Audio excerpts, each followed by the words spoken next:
अस्सलाम वालेकुम। Likhari online magazine में खुशामदीद। वहशी माँ बिन्ते सज्जाद किस्त नंबर 9। नावल शुरू करने से पहले मैं आप लोगों से एक बात करना चाहूँगी कि कुछ चीज़ मुझे एक नहीं पता चली है, तो मैंने सोचा आप लोगों को शेयर कर दूँ। मुझे पता नहीं था, लेकिन मुझे दिखी, तो मैंने सोचा मुझे इसको बता देना चाहिए आप लोगों को। तो ये चीज़ है जी, आपने सबसे पहले तो हमारे जो नावल है ना उसको जो भी नावल आप लोगों ने पढ़ना हो उसके लिए आपने लिखारी चैनल को गूगल करना है और उसमें सर्च करके आप लोगों ने हमारे चैनल पे जाना है। वहाँ पर जाकर आप कोई सी भी वीडियो खोल लें, चैनल के अंदर जाकर कोई सी भी वीडियो खोल लें, उसमें ऐसा सच कोई मसला नहीं है। तो मैंने एक वीडियो खोली थी और उसके नीचे एक ऑप्शन था ट्रांसक्रिप्ट, शो ट्रांसक्रिप्ट। तो आपने इसके ऊपर क्लिक करना है। इसके ऊपर जब क्लिक करेंगे तो आपके जो लैपटॉप है, जो लोग लैपटॉप यूज़ करते हैं, तो आपके राइट साइड पर, सीधे हाथ पर ये हिंदी में लिखा हुआ आ जाएगा। अब इसका जो है ये मैं इसको काफ़ी ऑब्ज़र्व किया था। इंडियंस जो हमारे दोस्त हैं वो ख़ास तौर पे उसको पढ़ सकते हैं, क्योंकि एक ने मुझे कमेंट करके कहा था कि मेरी आवाज़ का शायद कोई इश्यू था, कुछ नेट का मसला या कुछ मसले ऐसे हो जाते हैं, तो उनको समझ नहीं आ रही थी और उर्दू उनको पढ़नी नहीं आती थी। तो इसलिए अब यहाँ पर ये चीज़ आ गई है कि आपको यहाँ पे हिंदी में लिखा हुआ मिल जाएगा और जैसे-जैसे यहाँ से वॉइस चलती जाएगी, वैसे-वैसे वो वहाँ पर से आपको बताता जाएगा कि कौन-सी जगह पे क्या कहा जा रहा है। इस तरह से आपको उर्दू भी पता चल जाएगी और हिंदी भी, और इसका कलर चेंज हो जाएगा। वो खुद ब खुद, अगर आप लैपटॉप में देखें, तो वो खुद ब खुद उस जगह को स्क्रॉल करना चाहता है और उसको जो है उसका कलर चेंज होता जाएगा। तो अब मोबाइल के अंदर मुझे नहीं पता ऐसा होता है या नहीं होता, होता है तो कैसा होता है? अगर किसी को इस चीज़ के ऊपर पता हो तो काइंडली मुझे उस चीज़ के बारे में ज़रूर बताइएगा कमेंट्स में कि वाक़ई मोबाइल के ऊपर इसका कौन-सी डायरेक्शन में आता है। आई थिंक नीचे ही आएगा। तो यहाँ पर ये हमारे लिए भी बहुत आसानी है कि हम एक-दूसरे की लैंग्वेज को सीख सकेंगे। तो चलें, यही मैंने एक चीज़ शेयर करनी थी और सोचा कि आप लोगों से इस चीज़ को बताऊँ और इसको हम लोग अप्लाई करें, तो फिर देखते हैं अब कैसा रिस्पॉन्स आता है। तो चलें जी, हम लोग अब नावल की तरफ बढ़ते हैं। ये भी बस तकरीबन एंडिंग की तरफ है। बीस्ट की ब्यूटी हम लोग नावल ख़त्म कर रहे हैं जल्दी से जल्दी, और 3-4 प्रोजेक्ट्स हम लोगों ने स्टार्ट करने हैं, वो भी हमारी बहुत ज़्यादा पेंडिंग हो रहे हैं, बहुत ज़्यादा पेंडिंग हो रहे हैं। इसलिए मुझे 3-4 मुझे एट अ टाइम में स्टार्ट करने हैं, तो इसके लिए आपका साथ चाहिए। फिर हम लोग जी स्टार्ट करते हैं जी। पिछले 1 महीने से मिरहा से ब्लैक शैडो की मुलाकात ना होने के बराबर ही हो रही थी। वो बस खामोशी से आता और उसे सही सलामत देखकर वापस चला जाता। मिरहा को लगा था कि शायद उसे अगवा पैसों के लिए किया गया, क्योंकि अगर उस शख्स ने इसको मारना होता तो इतने दिन अपने ही घर में क्यों रखता। इसका सोचना था कि ज़रूर कोई ऐसी बात है जो उसे नहीं मालूम, और उसे हर वो बात हर हाल में मालूम करनी थी। अनीका से इसकी बातचीत हो जाती थी, लेकिन उन्होंने दोस्ती नहीं की थी। वजह सिर्फ और सिर्फ एक ही शख्स था, ब्लैक शैडो। अनीका अच्छे से जानती थी कि ब्लैक शैडो के लिए मिरहा क्या है और वो खुद उसके लिए क्या थी। महज एक साथी। वो भी जुर्म की दुनिया की थी, जबकि वो तो इसकी दुनिया की साथी बनने की ख्वाहिश रखती थी, और मिरहा की वजह से उसकी ये ख्वाहिश कभी भी पूरी नहीं होनी थी। तो भला वह ऐसी लड़की से दोस्ती कैसी कर लेती, जो इसके सालों की मोहब्बत को चंद लम्हों में अपना असीर बना गई थी। ब्लैक शैडो ने उसे अपने बारे में बताने से मना किया था, लेकिन ब्लैक शैडो के बारे में बताने से नहीं, तो अनीका ने आहिस्ता-आहिस्ता मिरहा को ब्लैक शैडो के बारे में बताना शुरू कर दिया। जो कुछ वो जानती थी सिवाय उसके असल नाम से, जिससे वो शायद खुद भी नावाकिफ थी। मिरहा अक्सर रातों को डरकर उठ जाती थी। वो ब्लैक शैडो को ही ख्वाब में देखती थी। इसकी वो हल्की सब्ज आंखें उसे सोने नहीं देती थी। न जाने क्यों उसे वो आंखें इतनी पुरकशिश लगती थी कि इन्हें देखते ही वो बेखुद हो जाया करती थी। उसे लगता था कि ब्लैक शैडो इससे गाफिल रहता था, तभी तो हफ्ते में बमुश्किल सिर्फ अपनी शक्ल दिखाकर वापस चला जाता था। लेकिन वो इस बात से बेखबर थी कि वो हल्की सब्ज आंखों वाला दरिंदा हर पल इस पर नजर रखे हुए है। वो इसे कभी भी अपनी आंखों से ओझल नहीं होने देता था और यही चीज अनीका को मजीद तकलीफ में मुब्तला कर देती थी। वो बहुत मजबूत असाब की मालिक थी, लेकिन ऐसे अपनी मोहब्बत का किसी और के लिए फिक्रमंद रहना उसे गहरी तकलीफ देता था, जिसे वो खामोशी से सह लेती थी, क्योंकि खुद उसने अपनी दोस्त से कहा था कि वो अगर इसे छोड़ गई तो मर जाएगी, और कम अज कम इस वजह से मरना नहीं चाहती थी। वो जीना चाहती थी ब्लैक शेडो के साथ, चाहे वो उसकी जराइम की साथी बनकर ही सही। सुनो, मुझे ब्लैक शेडो से मिलना है। ब्लैक पैंथर जैसे ही उसके कमरे में खाना लेकर दाखिल हुई मिर्हा कह उठी, जैसे वो उसी के इंतजार में ही खड़ी थी। इसका जख्म अब ठीक हो चुका था, बस कभी कभी दर्द होता था, जिसके लिए डॉक्टर ने उसे दवा दे रखी थी, जो अनीका उसे बाकायदगी से देने की पाबंद थी, ब्लैक शेडो के हुक्म के मुताबिक। वो अभी काम से गया हुआ है, जब आएगा तो तुम्हारा पैगाम दे दूंगी। अनीका ने बगैर उसकी तरफ देखा और मेज पर खाने की ट्रे रखकर जैसे ही आई थी वैसे ही चली गई। ट्रे में मिर्हा की दवाई भी रखी थी। मिर्हा ने एक नज़र खाने को देखा और फिर दरवाजे की जानिब देखने लगी, जहां से वो अभी अभी गई थी, जो इसकी तन्हाई के साथ ही थी। वो तुमसे मिलना चाहती है। मिर्हा के कमरे से निकलकर वो सीधा लाइब्रेरी आई थी, जहां वो हमेशा की तरह काले रंग की शर्ट और काली ही जीन्स में मलबूस, आंखों में संजीदगी लिए लैपटॉप पर नजरें जमाए उस लड़की को देख रहा था, जिसने इसका मुर्दा हुआ दिल दोबारा जिंदा कर दिया था, जिसने इस वहशी को इंसान बना दिया था। लेकिन क्या वाकई ऐसा था? तुमने इससे झूठ क्यों बोला कि मैं यहाँ नहीं हूँ? ब्लैक शैडो ने कुर्सी का रुख उसकी जानिब मोड़ते हुए नरम लहजे में कहा। क्योंकि मैं नहीं चाहती कि तुम इससे मिलो। अनीका ने उसकी आंखों में आंखें गाड़े सच्चाई बयान की, जिस पर ब्लैक शैडो के चेहरे पर तो क्या, आंखों में भी कोई तासुर नहीं आया था। ब्लैक पैंथर, तुम लाहासिल के पीछे भाग रही हो। वो कहता उसके रूबरू आ खड़ा हुआ।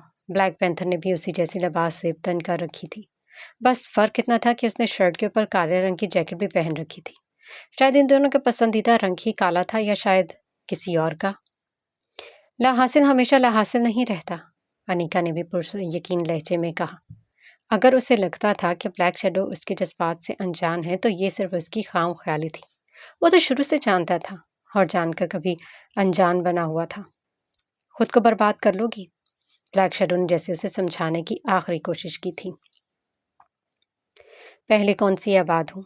अनीका ने दूबदू जवाब दिया था, जिस पर कुछ लम्हों के लिए ब्लैक शेडो कुछ कह ही नहीं पाया था। मर्जी है तुम्हारी पैंथर।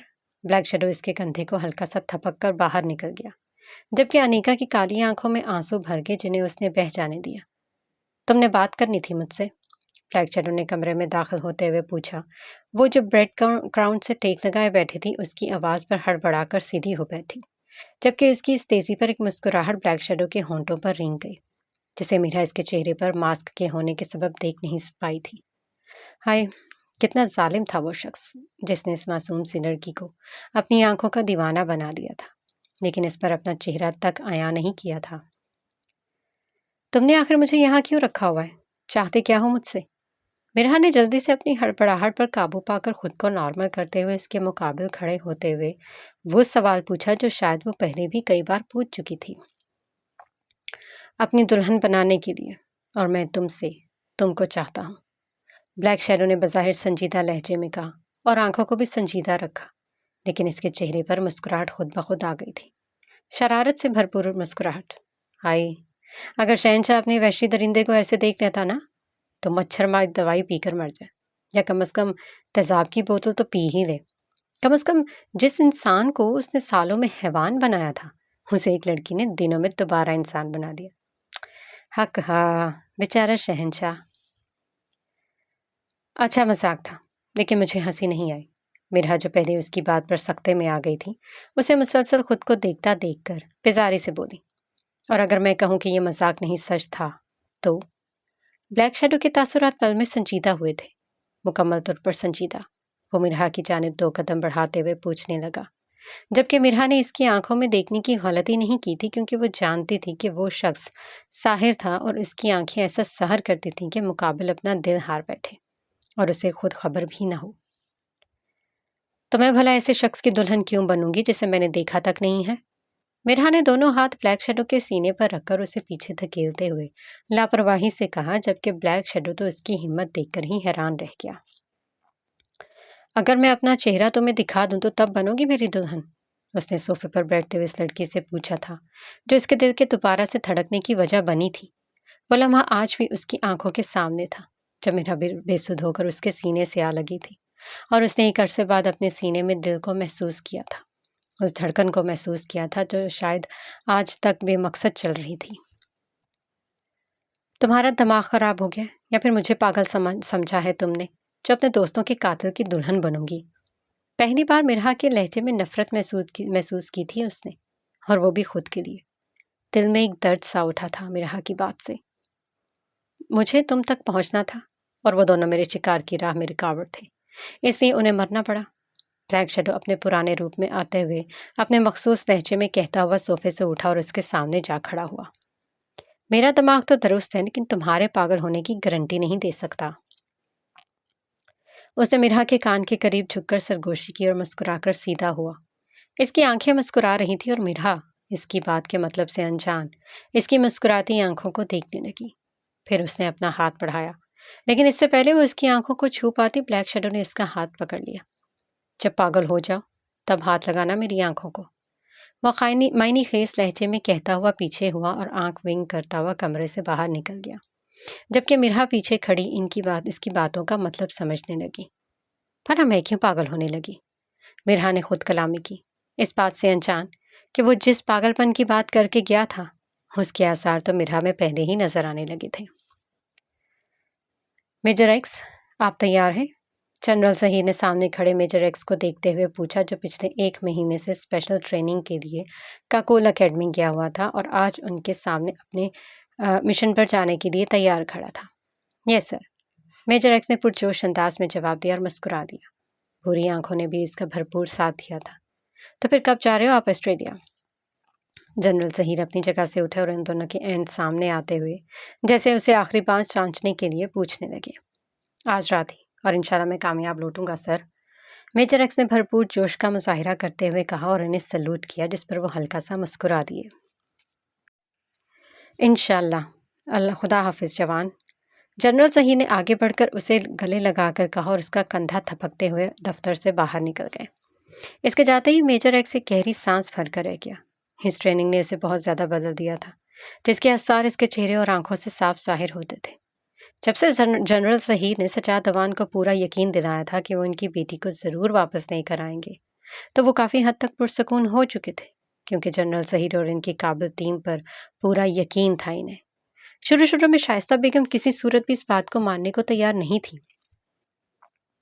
लेकिन फिर आहिस्ता आहिस्ता उन्होंने इस बात पर यकीन करना ही पड़ा कि इनकी बेटी जिंदा हुई तो इनके पास वापस लौट ही आएगी, और अगर ऐसा ना हुआ तो इससे आगे वो सोच भी नहीं सकती थी। रिमशा और सारा ने दोबारा कॉलेज जाना शुरू कर दिया था, लेकिन इनकी पहले की शरारतें और शोखी मांद पड़ चुकी थी, क्योंकि ऐसा होता है कि जब हमारी ज़िंदगी से कोई अजीज़ चला जाए तो हम टूट कर रह जाते हैं, हम अपना असल मकसद तक भूल बैठते हैं। जाने वाला खुद को चला जाता है, लेकिन हमें अपनी यादों और बातों के भंवर में भटकने के लिए छोड़ जाता है। हसफन ने भी अपने वालिदैन के बहुत मजबूर करने पर यूनी दोबारा जाना शुरू कर दिया था, क्योंकि ये उसका आखिरी सेमेस्टर था और उसने अपना थीसिस भी जमा करवाना था। जाने वालों के साथ ज़िंदगी रुक नहीं जाया करती। ये एक बात ही उसकी वालदा उसे बार बार कहती थी और वो खामोशी से सर झुका लिया करता था। आखिर वो कुछ गलत भी तो नहीं कहती थी। क्या इसके इस तरह दुनिया से कटकर घर बैठ जाने से मिरहा ने वापस आ जाना था? नहीं ना। तो फिर वो क्यों अपनी तकलीफ में दूसरों को भी तकलीफ दे रहा था? मामा, मेरा थीसिस एक्सपेक्ट हो गया है, एक्सेप्ट हो गया है। वो आज ही सुबह अपना थीसिस लेकर यूनी गया था और अभी घर वापस लौटा था। आते ही साथ ही उसने अपनी मामा को खुशखबरी सुनाई। माशाल्लाह माशाल्लाह मेरा बच्चा, अल्लाह मजीद कामयाबियां दे। सलमा इजाज ने इसके चेहरे को अपने हाथों में भरते हुए मोहब्बत भरे लहजे में कहा और उसकी पेशानी पर बूसा दिया। आमीन सुम आमीन। असवद ने इनका हाथ थामकर अपनी आंखों के साथ लगाकर कहा और इन्हें साथ लिए लाउंज में बड़े सोफे पर बैठ गया। तुम बैठो एसपी, मैं तुम्हारे लिए खाना लगाती हूँ। सलमा इससे कहते हुए किचन की जानिब बढ़ गई तो उसने भी सर सोफे की पुर्श से टिका दिया और आंखें मूंद ली। तुम्हारा डूडू तुम्हें बहुत याद करता है, लौट आओ मिरहू। असफर ने उससे तसव्वुर करते हुए कहा। कितनी अजीब चीज़ होती है ना मोहब्बत भी, इंसान को क्या से क्या बनाकर रख देती है। हमेशा अपने होने का एहसास उस वक्त दिलाती है जब महबूब आंखों से दूर होता है। असफन मिरहा से मोहब्बत करता है, इस बात का इदराक उसे खुद मिरहा के गायब होने के बाद हुआ था, और अब यह मोहब्बत का एहसास इसी किसी तौर पर भी चैन नहीं देने दे रहा था। अपने कमरे में रॉकिंग चेयर पर बैठे, गोल्ड में अपनी स्याह जिल्द वाली डायरी रखे वो किसी गहरी सोच में गुम नजर आता था। चेहरा अंधेरे में होने की वजह से वाज़ेह नहीं था। एक नज़र उस शख्स से हटाकर अगर कमरे की जानिब देखा जाए तो मालूम हो कि कमरे की दीवारें सफ़ेद रंग की थी, बिल्कुल सफ़ेद, किसी भी किस्म के दाग से पाक। कमरे के ऐन वस्त में जहाजी साइज का बेड रखा था, जिसका रंग कमरे में रखे बाकी सारे फर्नीचर की तरह ही स्याह था, हर रंग को खुद में जज्ब करने वाला स्याह। बेड पर बिछी स्याह रंग की चादर गहरे नीले रंग की चादर थी। रॉकिंग चेयर पर इस वक्त वो बैठा था। वो बेड की दाएं जानब रखी थी और इससे कुछ फासले पर ही ड्रेसिंग टेबल था, जिस पर उस वक्त दुनिया जहान के महंगे तरीन और ब्रांडेड परफ्यूम्स पड़े थे। बेड की बाएं जानब सोफ़ा सेट रखा था, जिसके सामने शीशे की मेज़ थी, जिस पर उस वक्त एक 5 साल के बच्चे की तस्वीर पड़ी थी, जिसकी आंखों का रंग हल्का सब्ज था। बेड के ऐन ऊपर वाली दीवार पर एक बहुत बड़ी तस्वीर आवेजा थी, उस शख्स की जो हल्की सब्ज आंखों में गहरी सोच लिए अपना पेन हाथ में थामे बैठा हुआ था। तस्वीर में भी इसके लिबास का रंग कुछ मुख्तलिफ नहीं था। हमेशा की तरह काले 3 पीस में सूट में मलबूस बालों को अच्छे से सेट किए, हाथ पर कीमती घड़ी बांधे वो वही था जो इस सल्तनत का शहजादा था। दफतन रॉकिंग चेयर पर बैठे शख्स ने चेहरा सीधा किया, जिसकी वजह से इसका चेहरा, जो पहले अंधेरे के बायस वाज़ेह नजर नहीं आ रहा था, अब मुकम्मल तौर पर वाज़ेह हुआ था। और वो कोई और नहीं, वो ब्लैक शैडो था, कहानी का सबसे ज्यादा पुरसरार किरदार, जिसने जल्दी से डायरी खोली और लिखने लगा। मैं अंधेरों में भटकता मुसाफिर, तो रोशनियों के किसी शहर की बासी। मैं वहशतों के जंगल का मुसाफिर, तो किसी परस्तान की शहजादी परी। कोरे सफ़र पर अपने दिल की हालत को लफ्ज़ों में परो कर लिख कर उसने आहिस्ता आवाज़ में इन अशार को दोहराया जो इसके दिल की तर्जुमानी कर रहे थे। फिर उसने अपने हाथों से इन लफ्ज़ों को छूकर महसूस करना चाहा तो आंखों में नमी खुद ब खुद आ गई थी। तुमने अच्छा नहीं किया परी, तुमने मुझे इंसान बना दिया, लेकिन मैं चाहकर भी पहले जैसा नहीं बन सकता। तुमने मेरे मरे हुए दिल को दोबारा जिंदा किया है। तुमने बहुत गलत कर दिया है परी, बहुत गलत। ब्लैक शैडो ने मिरहा को अपने तस्वुर में मुखातिब करते हुए कहा, जो शायद आराम से सो रही थी, किसी को बेचैन करके। ब्लैक शैडो की आंख से एक आंसू टूटकर डायरी के सफ़े पर गिरा, जिसकी वजह से स्याही थोड़ी सी फैल गई। स्याही को फैलता देखकर वो अफसुर्दा सा होता डायरी बंद कर गया और कमरे की लाइटें ऑन करता अलमारी की जगह बढ़ गया ताकि डायरी अंदर रख सके। मिरहा चुपके चुपके कदम उठाती नीचे आई, जहां सामने ही लाउंज में रखे सोफे पर अनीका आंखें मूंदे पैर सामने रखे मेज पर टिकाए आराम से बैठी थी। मिरहा ने एक नज़र इसके चेहरे को देखा। सफ़ेद रंग, फूले फूले घनी खमदार पलकें और मगरूर नाक। मिरहा ने इसे बहुत कम मुस्कुराता हुआ देखा था। वो कदम कदम उठाती उसके पास ही आकर बैठ गई। इस कैद में उसे 1 महीने से ज़्यादा होने वाला था और पूरा मेंशन अच्छे से वो देख चुकी थी, सवाए ब्लैक शैडो के कमरे और इसकी लाइब्रेरी के, जिसमें किसी को भी जाने की इजाज़त नहीं थी जब तक वो खुद ना चाहे। मुझे ब्लैक शैडो के कमरे में जाना है, मिरहा ने अनीका के हाथ पर हाथ रखते हुए कहा, जो पहले ही किसी की मौजूदगी अपने पास महसूस कर चुकी थी। मिरहा की आवाज़ पर से उसने झट से आंखें खोल ली। मिरहा ने देखा उसकी सी आंखों में आंसू थे, जिन्हें अनीका ने चेहरा मुड़कर जल्दी से साफ किया था। दिमाग ठीक है तुम्हारा? और तुम अपने कमरे से बाहर क्यों आई? ब्लैक शैडो ने मना किया हुआ है ना कि तुम बाहर नहीं निकलोगी जब तक वो ना कहे। अनीका ने इसके हाथ के नीचे से अपना हाथ निकालते हुए सख्ती से कहा। एक तो वो पहले ही उसे अपने कमरे से बाहर देखकर तप गई थी और ऊपर से मोहतरमा की फरमाइश सुनकर इसका दिल किया इसका सर फाड़ दे। मैं तुम लोगों की मुलाजिम नहीं हूं कि तुम लोग जो कहोगे मैं वही करूंगी। मिरहा ने भी उसी की तरह सख्त लहजे में एक एक लफ्ज चबा कर कहा, जबकि अनीका तो इसके पल पल के बदलते तेवर देखकर ही हैरान थी। उसे आज भी याद था जब उसने मिरहा को पहली बार देखा था, फैसलाबाद घंटा घर के सामने, और फिर इसका इटलिया जाने के बाद आहिस्ता आहिस्ता बदलता जाना। वो बेचारी हैरान ना होती तो क्या करती। कोई भी उसकी इजाज़त के बगैर उसके कमरे में नहीं जा सकता, मैं भी नहीं, समझी? अब की बार अनीका ने नरम और ठहरे हुए लहजे में उसे समझाने वाले अंदाज में कहा, क्योंकि वो जान चुकी थी कि वो अगर सख्ती करेगी तो आगे से मिरा ने भी उससे ज़्यादा हठधर्मी करनी थी। लेकिन बात के आखिर में जैसे उसने मिरा को कुछ जताया था कि यानी ब्लैक पैंथर को भी ब्लैक शैडो के कमरे में जाने की इजाज़त नहीं है, तो फिर वो कल की आई लड़की क्या चीज़ है? मुझे उसकी इजाज़त चाहिए भी नहीं। मिरा उसे घूरी से नवाजते हुए उठी और पैर पटकती अपने कमरे की जानिब बढ़ गई। उसने सोच लिया था कि अनीका के लाउंज से उठते ही वो इस शख्स के कमरे में जाकर इसकी तलाशी ज़रूर लेगी। आखिर वो जाने तो सही कि उसे कैद करने की वजह क्या थी। जैसे ही अनीका की किसी कॉल के आने पर उठकर वो बाहर गई, मीरा फौरन से अपने कमरे से निकलती दबे कदमों नीचे आई और बाएं जानब बने ब्लैक शेडो के कमरे में घुस गई। अंदर दाखिल होते ही उसने सुख का सांस लिया कि उसे किसी ने नहीं देखा। वैसे भी इतने बड़े मेंशन में वो 3 लोग ही तो होते थे। एक वो खुद, दूसरा ब्लैक शेडो और तीसरी अनीका। ब्लैक शेडो तो शाम से कहीं बाहर गया हुआ था और अनीका भी बाहर लॉन में चली गई थी। इससे अच्छा मौका मिरा को दोबारा नहीं मिलना था। और यही सोचते हुए उसने इतना खतरनाक कदम उठा तो लिया था, लेकिन अब उसे डर लग रहा था कि अगर कोई गार्ड अंदर आ गया तो वो पकड़ी जाएगी और फिर उसकी मौत पक्की थी। रिलैक्स मिरा, कुछ नहीं होगा, उसने खुद को हौसला देते हुए कहा और 2-3 गहरी सांस लेकर खुद को नॉर्मल किया। वो पहली बार इस कमरे में आई थी, इसलिए उसे अंदाज़ा नहीं था कि स्विच बोर्ड किस तरफ है। तभी उसने अंधाधुंध दाएं बाएं वाली दीवारों पर हाथ मारना शुरू किया और आखिर कुछ ही देर में वो सारा कमरा रोशन करने में कामयाब हो चुकी थी। जैसे ही कमरे में रोशनी हुई तो एक पल के लिए उसकी आंखें चुंधिया गई, लेकिन जैसे ही उसने दोबारा आंखें खोली तो उसे हैरत का शदीद झटका लगा था। वो साकत से अपने सामने देखने लगी। तुम्हारी हिम्मत भी कैसे हुई मेरी इजाज़त के बगैर मेरे कमरे में दाखिल होने की? वो आंखों में वहशत लिए उसे बाजू से झंझोड़ते हुए पूछने लगा, जबकि वो तो उसे अपने सामने देखकर ही सख्ते में आ गई थी। मिरा ने गर्दन मोड़कर दरवाजे की जानिब देखा जो हनूज बंद था। फिर वो अंदर कैसे आया उसे समझ नहीं आई।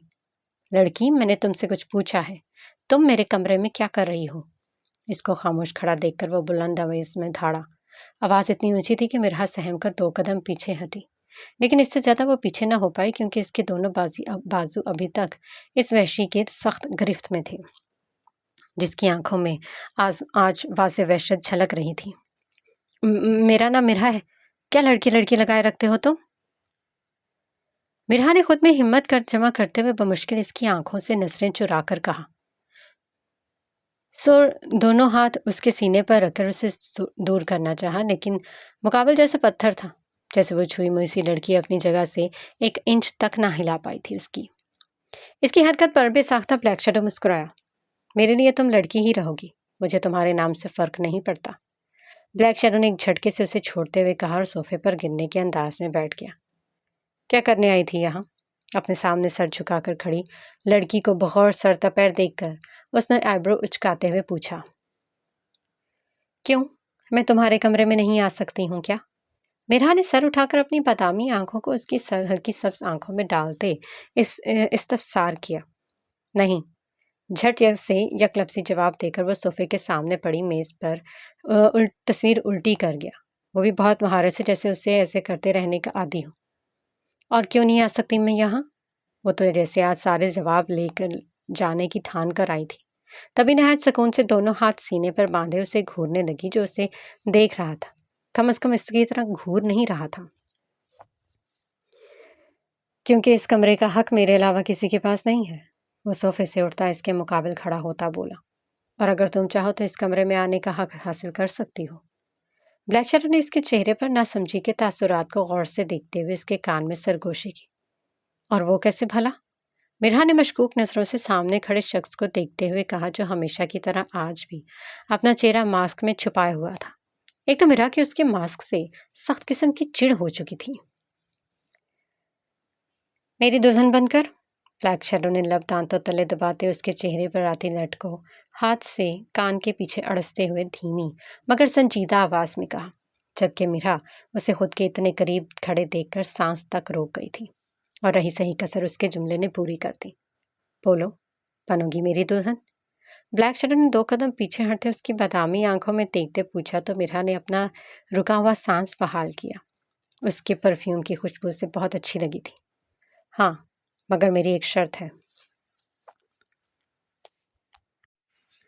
पता नहीं उसे क्या सोची थी कि झट से इस बात में सर हिलाती बोल उठी। जबकि ब्लैक शैडो थे उसके राजी हो जाने पर ही हैरत का शिकार हुआ था और मीरा का ख्याल था कि शायद इसकी बात मानकर ही सही वो किसी तरह इसकी कैद से निकल जाए, मगर उसे कहाँ मालूम था परियों को देवों के चुंगल से कोई नहीं बचा सकता सवाए खुद इस देव की। क्या शर्त है? ब्लैक शैडो ने बालों में हाथ फेरते हुए खुद को उसकी शर्त सुनने के लिए तैयार किया। वो नहीं जानता था कि वो ये सब कुछ क्यों कर रहा था, मगर बस उसे ये करना था। उसके दिलो दिमाग की जंग में बरसों से मुर्दा पड़ा दिल बाजी ले गया था और दिमाग शिकस्ता सा होकर रह गया था। तुम्हारी दुल्हन बनने से पहले मैं तुम्हारा चेहरा देखना चाहती हूँ। मीरा ने अपनी तरफ से बड़ी अच्छी शर्त रखी थी। इसका सोचना था कि एक दफ़ा अगर वो इसका चेहरा देख ले तो इसकी कैद से निकलते ही इसके अंजाम तक इसे खुद पहुंचाएगी। लेकिन वो क्या है ना कि इंसान सोचता कुछ और है और तकदीर में कुछ और लिखा होता है, और तकदीर के लिखे से वो दोनों लाइल्म थे। मुझे मंजूर है, लेकिन मैं अपना चेहरा तुम्हें निकाह के बाद दिखाऊंगा। जैसे आम लोगों में दुल्हन की मुंह दिखाई होती है, वैसे ही तुम मेरी यानी अपने दूल्हे की मुंह दिखाई कर लेना, क्योंकि मैंने तो तुम्हें देखा हुआ है। ब्लैक शैडो ने खुशी खुशी इसकी शर्त मानी और उसके चेहरे को थपकता दरवाजे की जानिब बढ़ गया, जबकि वो तो इसकी बात पर ही बुत बन चुकी थी। मतलब उसे सच में शादी करना पड़ेगी उस शख्स से जिसे वो जानती तक नहीं, सवाए इतना कि वो अंडरवर्ल्ड का वहशी दरिंदा है जिसने उसकी दोस्त को उसकी आंखों के सामने बेदर्दी से कत्ल किया था। अब जाओ आराम करो, काफ़ी रात हो गई है। ब्लैक शैडो ने एक नज़र घड़ी पर डालते उसके लिए दरवाज़ा खोलते कहा, तो वो बगैर उसकी जानिब देखी मरे मरे कदम लेती बाहर निकल गई। वहीं तब तक दरवाजे में खड़ा उसे देखता रहा जब तक वो उसकी आंखों से ओझल ना हो गई। जैसे ही वो दरवाज़ा बंद करने लगा, किचन के दरवाजे में खड़ी अनीका को देखकर रुक गया। अनीका की आंखों में आंसू थे, शिकवे के आंसू। ब्लैक शैडो ने एक गहरी सांस भरी और दरवाज़ा बंद करते पलट गया। वो जान चुका था कि ब्लैक पैंथर मीरा को इसके कमरे से निकलता देख चुकी थी, लेकिन वो इसके लिए कुछ भी नहीं कर सकता था। जैसे वो मजबूर थी अपनी मोहब्बत को लेकर, वैसे ही ब्लैक शैडो भी मीरा के आगे मजबूर होता जा रहा था। तो मुझे बगैर बताए इतनी जल्दी में इटली से यहाँ ज़बरदस्ती लाए हो, आखिर क्यों? बताना पसंद करोगे? एयरपोर्ट के बाहर खड़ी अपनी गाड़ी में बैठते ही जॉन उसको देखते तकरीबन फट पड़ा था। ये क्या तरीका था भला? किसी को ज़बरदस्ती उसके घर से उठाकर दूसरे शहर, नहीं बल्कि दूसरे मुल्क ले आना, वो भी धमकी देकर। बहुत ज़रूरी काम था यहाँ, इसलिए लाया हूँ तुम्हें, राही ने सुकून से कहकर आंखों पर चश्मा टिका लिया और गर्दन मोड़कर खिड़की से बाहर देखने लगा, जबकि जॉन उसको तो उसके सुकून से ही तप चढ़ गई। कैसे आराम से वो बैठा था, हमेशा की तरह भूरे रंग की शलवार कमीज पर काले रंग की शॉल कंधों पर ओढ़े अपने रुतबे की अक्कासी करता हुआ राही मिर्जा बलोच, जबकि इसके साथ बिखरे हुलिये में बैठा जॉन एल्फ किसी कैद से निकला कैदी लग रहा था। तो काम तुम्हें था, मुझे घसीट कर क्यों लाए हो यहाँ? जॉन ने तेवरी चढ़ाकर कहा। माथे के बलों में इजाफा हो चुका था मुकाबिल को पुरसकून बैठा देखकर। भला मैं तुम्हारे बगैर कहीं जा सकता हूँ जॉनी? राही ने उसकी जानिब चेहरा करते हुए मुस्कुराहट दबाए कहा, जैसे किसी छोटे बच्चे को बहला रहा। जॉन नाम है मेरा, ना कि जोनी, समझे? जॉन ने गुस्से से कहते हुए मुंह फुलाया और उसकी जानिब पीट करके बैठ गया। राही ने सुकून सा सांस दिया। वो जानता था कि जॉन को कैसे चुप करवाना है और अब वो बाकी का सफर सुकून के काट सकता था, क्योंकि जॉन अब कम से कम इससे 2 घंटे तक नाराज रहने वाला था। सिर्फ खुद के जॉनी बुलाए जाने पर वो हमेशा ऐसा ही खफा हो जाया करता था। ठीक आधे घंटे बाद वो दोनों दी रॉक्स में मौजूद राही के अपार्टमेंट बिल्डिंग के सामने खड़ी गाड़ी से उतर रहे थे। जॉन पहले ही भी कई बार राही के साथ यहाँ पर आ चुका था, तभी बगैर इसका इंतजार किए तेज तेज कदम उठाता बिल्डिंग में दाखिल हो गया। पीछे खड़े राही ने तासुब से सर हिलाया और एक नज़र कलाई पर बंधी घड़ी पर डाली। 1 घंटा 25 मिनट, उसने खुद कलामी की। ठीक 1 घंटा 25 मिनट बाद जॉन की जबान फिर कैंची की तरह शुरू हो जानी थी। राही ने सर झटकते डिग्गी से सामान निकाला और अंदर की जानिब बढ़ गया। 10 मिनट है तुम्हारे पास, तैयार होकर नीचे पार्किंग में पहुंचो।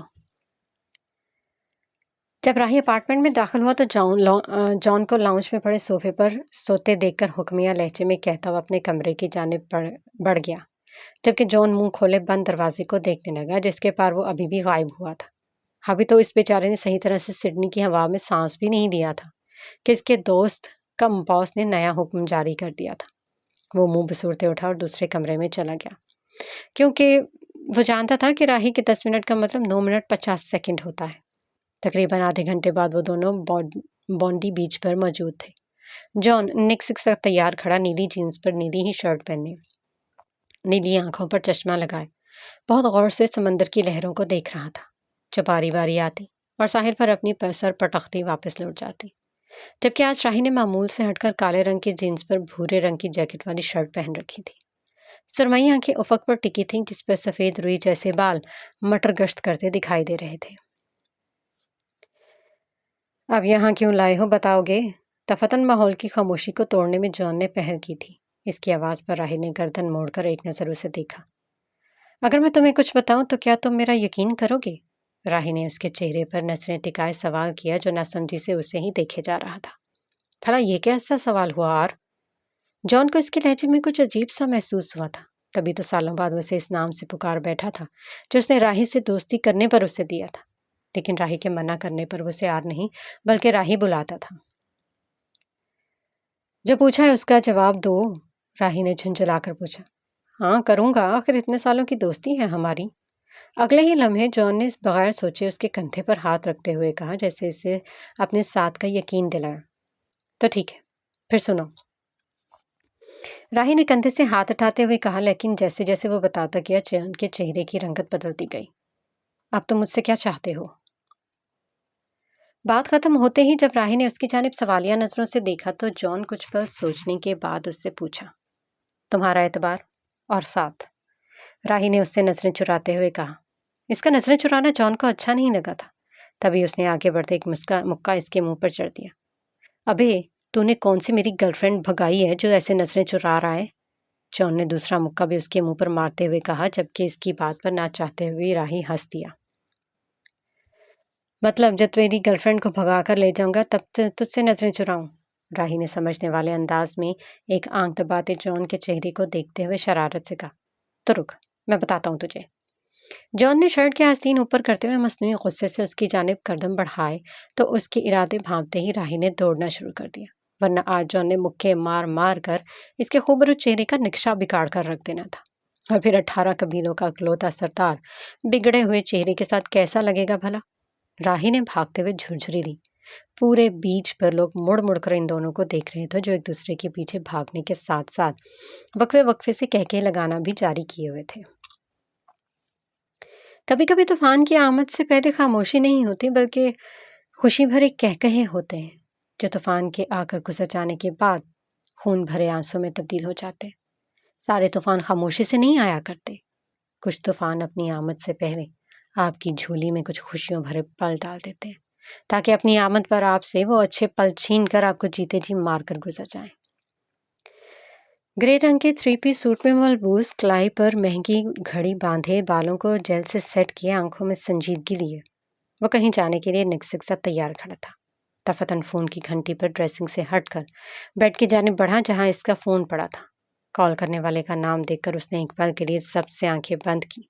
हाथों की मुठ्ठियां भींचे उसने कॉल अटेंड की। बोलो। अगले को बोलने का मौका दिए बगैर वो सर्द आवाज में गोया हुआ, जिस पर मुकाबिल कुछ देर के लिए खामोशी खड़ा रहा। ये आखिरी बार है, इसके बाद सब ठीक हो जाएगा।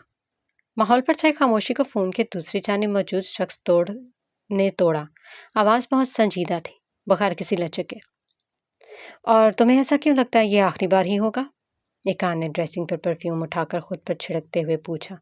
लहजा तंजिया नहीं था तो आम सा भी नहीं था। मुकाबिल को ऐसा नहीं लगा था। क्योंकि मैं आज ये सब खत्म कर दूंगा, उसने पूरा एतमाद लहजे में कहा और एक आन का जवाब का इंतजार करने लगा। ठीक है, मैं पहुंच जाऊंगा, एकान ने कहते ही बगैर अगले की कोई बात सुने फोन काट कर बेड पर फेंक दिया और खुद पर एक तनकीदी नजर डालते हुए कमरे से बाहर निकल गया। नीली रंग की जीन्स पर काले रंग की शर्ट पहने वो पहले उसने बुलेट प्रूफ जैकेट पहनी, फिर शर्ट पहनकर बटन बंद करते हुए वो शीशे के सामने जा खड़ा हुआ। भूरी आंखों में एक जोश था, एक असम, अपने मकसद को पूरा करने का असम, अपनी मंजिल के हसूल की जुस्तजू। शर्ट के बटन बंद करने के बाद उसने सोफे पर पड़ी अपनी लेदर जैकेट उठाकर पहनी। बेल्ट में अपना पिस्तौल अड़सते हुए उसने ड्रेसिंग से अपना भूरा चश्मा उठाकर पहना और कमरे को लॉक करता हुआ अपनी मंजिल की जानिब रवाना हो गया। सर, आपको आज की इस लोकेशन का कंफर्म है? अरबाज ने ड्राइविंग करते हुए जनरल सहीर को कॉल मिलाते उनके फ़ोन उठाते ही पूछा। हाँ मेजर, वो आज वहाँ लाजमी जाएगा क्योंकि शहंशाह ने उसे बुलाया। तुम पूरी तैयारी के साथ जाना। जनरल सहीर ने मसरूफ से अंदाज में उसे बताया। शायद वो किसी और काम में लगे हुए थे। Okay sir. अरबाज ने मुद्दबाना सा कहकर फ़ोन बंद कर दिया ताकि साथ वाली सीट पर रख दिया। इकरार पूरी तवज्जो से ड्राइविंग करने लगा।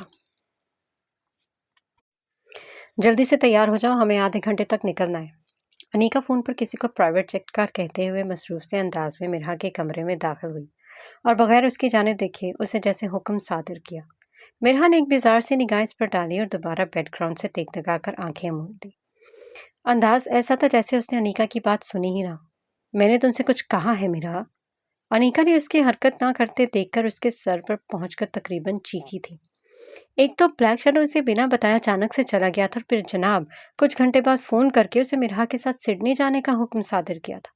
वो तो बौखला ही गई थी इसका हुक्म सुनकर, और अब रहा सहा दिमाग इसका अब ये लड़की खराब करने पर तुली हुई थी। और मैं क्यों तुम्हारी ये बात मानने लगी? मिरहा झटके से उठकर बैठी, गुस्से से गोया हुई जिसे देखो इस पर हुक्म चलाने आ जाता था। वो बेजार सी हो चुकी थी इन दो लोगों से और इस कैद से, क्योंकि तुम हमारी कैदी हो और हमारे रहमो करम पर हो। अनीका ने दाम पीस कर कहा और उसे बाजू से पकड़कर अपने सामने खड़ा किया। तैयार होकर नीचे आओ, वरना मेरा तरीका तुम्हें कुछ खास पसंद नहीं आएगा। वो इसका कहा थपकती हुई कमरे से चली गई। आज बहुत दिनों बाद ब्लैक पैंथर अपने असली रूप में वापस आई थी। अनीका के जाते ही वो मुंह में कुछ बड़बड़ाती हुई दोबारा बेड पर बैठ गई। अभी वो दोबारा सोने का सोच ही रही थी कि फोन की घंटी पर हड़बड़ा उठी। इसके पास तो फोन था ही नहीं, फिर किसका फोन बज बज कर पागल होता जा रहा था। वो सोचते हुए समत देखने लगी जहां से आवाज आ रही थी। थोड़ा गौर करने पर उसे पता चला कि आवाज अलमारी में से आ रही है। वो बेड से उठी और छोटे छोटे कदम देती अलमारी के पास गई, और जैसे उसने अलमारी खोली सामने एक काले रंग का फोन पड़ा था जिस पर BS कॉलिंग लिखा हुआ था। मेरा थोड़ी देर तो उलझन का शिकार हुई कि फोन उठाए या नहीं, लेकिन जब फोन करने वाला ढीठों का सरदार बनने पर तुला हुआ था तो मजाल है जो वो फोन को एक सेकंड के लिए भी सांस लेने दे। मजबूरन मिरा ने हाथ बढ़ाकर फोन उठाया और कॉल अटेंड करते कान से लगाया। ब्लैक पैंथर जैसा कह रही है वैसा करो। मिरा के बोलने से पहले ही वो बोल पड़ा था, जबकि इसकी आवाज़ सुनते ही मिरा ने एक सांस हवा के स्पुर्द की, आंखें बंद मूंद ली। मैं तुम लोगों की नौकर नहीं हूं कि तुम लोग जो कहो मैं करती फिरूं। मेरा मुंह बसूरते हुए ऐसे कहा जैसे वो इसके सामने मौजूद हो और इसके चेहरे का तासुरात देख रहा हो। नौकर नहीं, लेकिन होने वाली दुल्हन तो हो ना। इसी नाते ब्लैक पैंथर की बात मान लो। ब्लैक शैडो ने अपने लहजे को नरम करते हुए इससे कहा, क्योंकि वो इतने अरसे में तो जान ही चुका था कि ये लड़की इसके गुस्से या धमकियों से डरने वाली नहीं है। ठीक है, लेकिन वहां पहुंचते ही तुम मुझसे मिलने आओगे। मैं जानती हूँ तुम भी वहीं हो। मिरा ने कुछ देर सोचने के बाद हामी भरने के साथ साथ हुक्म भी दिया, जबकि उसके हुक्म देने पर ब्लैक शैडो बेसाख्ता मुस्कुराया। अब ये दिन भी आना था कि जो ब्लैक शैडो दूसरों को हुक्म देता था, एक छोटी सी लड़की उसे हुक्म सादर कर रही थी। जो हुक्म। ब्लैक शैडो ने नहायत फरमाबरदारी के साथ कहते ही कॉल काट दी। अभी उसे बहुत ज़रूरी काम करने थे। वो खुद हैरान था कि आखिर शहनशाह ने उसे इतना अचानक क्यों बुलाया। अब राज तो शहनशाह से मुलाकात के बाद ही खुलने वाला था। मैं तैयार हूँ, चले। ब्लैक शैडो से बात करने के बाद वो कुछ देर सोचती रही कि क्या करे। फिर अनीका के साथ जाने का फैसला करते हुए वो तैयार होने लगी। लेमन कलर के फ्रॉक के साथ सफ़ेद कपड़े पहने, लेमन कलर का ही दुपट्टा सेट करती हुए वो सोफे पर बैठी अनीका के सामने आकर बोली। अनीका ने एक नज़र इसके वजूद को देखा तो मिला कि उसकी काली आंखों में कुछ अजीब सा महसूस हुआ। शायद हसद या रश्क, वो समझ नहीं पाई। चलो, जेट तैयार हो गया। वो मिन्हा के मासूम से चेहरे से नजरें हटाकर मेज से अपना बैग उठाते हुए बेजारी से कहती हुई चल तो दी, मगर मिन्हा भी मुंह बसूरती उसकी तकरीर में कदम उठाती बाहर आई, जहाँ एक गाड़ी इन्हें एयरपोर्ट लेकर जाने से पहले से तैयार खड़ी थी। इन दोनों के बैठते ही ड्राइवर ने गाड़ी चला दी। मिन्हा ने खिड़की से सर निकालकर एक बार ब्लैक मेंशन की जानिब देखा। न जाने क्यों लग रहा था उसे कि वो अब इस मेंशन में वापस नहीं आएगी। खुद ब खुद इसकी बदामी आंखों में नमी आ गई। ना चाहते हुए भी उसे अपने कैद खाने से उन्स हो गया था। लेकिन किसी शायर ने क्या खूब कहा है इस बारे में, जब वक्त आया आज़ादी का तो पिंजरे से मोहब्बत हो गई। मीरा ने सीट की पुश से सर टका दिया और आंखें मूंद ली। ब्लैक शैडो के ब्लैक मेंशन से लेकर एयरपोर्ट तक और फिर एयरपोर्ट से ब्लैक शैडो के प्राइवेट जेट के जरिए इटली से सिडनी तक का सफ़र कैसे कटा, इसे एहसास तक ना हुआ। चौंकी तो तब जब इसकी गाड़ी एक महलनुमा इमारत के सामने जाकर रुकी। अनिका बगैर उसकी जानिब देखे तेजी से बाहर निकल गई, वहां मौजूद लोगों को हदायत देने लगी। मिरहा ने एक नज़र उसे देखा। हमेशा की तरह ही काली जींस पर काली शर्ट के ऊपर काली लेदर जैकेट पहने सामने खड़े गार्ड्स को हदायत देती वो लड़की मिन्हा को अच्छी लगने लगी थी। लेकिन उसे महसूस होता था कि अनीका इसे कुछ खिंची खिंची सी रहती थी।